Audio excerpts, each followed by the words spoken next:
একটা ভয়ঙ্কর হাদিস বলেছেন, এই হাদিসটা যতবার পড়ি থরথর করে আত্মাটা কাঁপে। কিয়ামতের দিন আল্লাহ তাআলা অনেক শহীদকে বলবেন, তুমি জাহান্নামে যাও।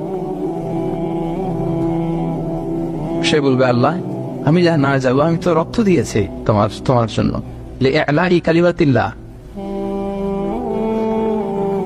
আমার দেহের তাজা রক্ত দিয়ে আমি শহীদ হয়েছি, জানাজা ছাড়া আমার দাফন হয়েছে, আমি তো জান্নাতে যাব। আল্লাহ বলবে, না, তুমি শহীদ হয়েছ এই কারণে যে লোকজন তোমাকে বীর বলবে, বীর, বাহাদুর।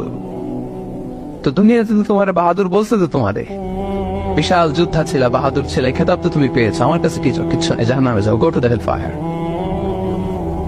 অনেক দানশীলকে আল্লাহ বলবে, জাহান্নামে যাও। সে বলবে, আল্লাহ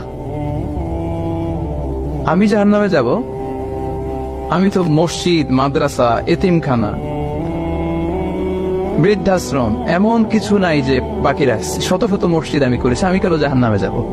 আল্লাহ বলবে, না, তুমি দান করেছিলে এই জন্য যে লোকজন তোমার দানশীল বলবে, দানবীর বলবে, আদেম তাই বলবে, ওটা তো তোমাকে বলা হয়েছে, জাহান্নামে যাও, আমার কাছে কি চাও, go to the hell fire. সেদিন আল্লাহ তাআলা অনেক আলেমকে ডাকবেন, অনেক দাঈদেরকে ডাকবেন, অনেক দুআত ইলাল্লাহদের তিনি ডাকবেন। Because of Allah, you never know, but then we know, and then we know. সেদিন অনেক দুআত ইলাল্লাহদেরকে ডেকে আল্লাহ বলবেন যে তুমিও জাহান্নামে যাবে। সে বলবে, আল্লাহ কেন? আমি মানুষকে কোরআন শিখিয়েছি, আমি মানুষকে হাদিস শিখিয়েছি, আমার কথা শুনে অনেকে নামাজ পড়েছে, আমার কথা শুনে অনেকে দাঁড়িয়ে রেখেছে, আগে সুদ খেত, আমার কথা শুনে সুদ বন্ধ করেছে, আমার কথা শুনে তো আল্লাহ এরা নামাজি হয়ে গিয়েছে। দ্য এন্টায়ার সোসাইটি সুদ বন্ধ করেছে, নামাজ ধরেছে, তারা ফরজ যাকাত দিত, আল্লাহ আমি কেন জাহান্নামে যাব?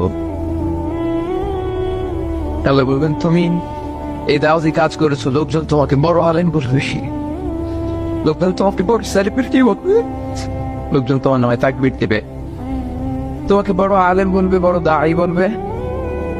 এটা তো বলা হতো তোমাকে দুনিয়াতে, আল্লাহ না বলে ডাকা হতো তোমাকে, বাহারুল উলুম বলা হতো তোমাকে, জ্ঞানের সাগর, অনেক বড় দাঈ, অনেক বড় সেলিব্রিটি তোমাকে বলা হতো এই দুনিয়াতে। তো যা চেয়েছো তা তো পেয়েছো, আমার কাছে কি চাও?